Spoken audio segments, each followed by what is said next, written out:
Welcome back to another technical deep dive here in the debug zone. Today we're tackling a big question and breaking it down with insights from other users. Hopefully this clears up some misconceptions and helps you get the answer you need. So buckle up, stay a little curious, and let's jump right in.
And that's a wrap.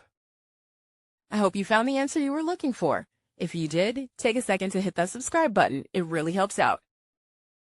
And let me know in the comments which solution worked best for you. See you next time in the debug zone.